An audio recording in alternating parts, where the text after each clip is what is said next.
अशासकीय नागरिकांचा बळी. होटगी रोडवर ठेकेदाराच्या जड वाहनांची क्रेटाला भीषण धडक.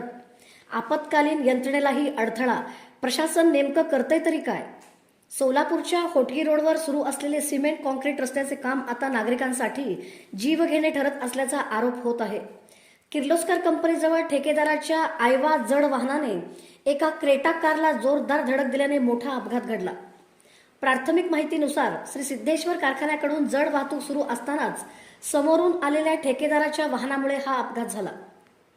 मात्र सर्वात धक्कादायक बाब म्हणजे रस्त्याच्या कामाच्या अनेक ठिकाणी पुरेसे बॅरिगेट्स, इशारा फलक, वाहतूक नियंत्रण कर्मचारी आणि सुरक्षिततेची प्रभावी व्यवस्था नसल्याचा आरोप नागरिकांनी केला आहे. एका बाजूने सुरू असलेली वाहतूक, प्रचंड जड वाहनांची वर्दळ आणि रोजची कोंडी यामुळे हा रस्ता अक्षरशः मृत्यूचा सापळा बनल्याची भावना नागरिक व्यक्त करत आहेत.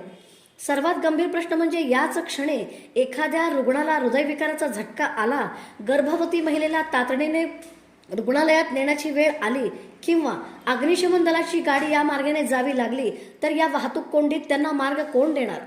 एखाद्या जीवाचा अमूल्य वेळ वाया गेला तर त्याची जबाबदारी कुणाची? नागरिकांचा संतप्त सवाल आहे.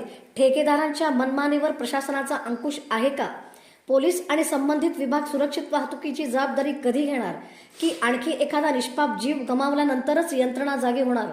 रस्ते विकास आवश्यक आहे, पण तो नागरिकांच्या जीवाच्या किमतीवर नव्हे.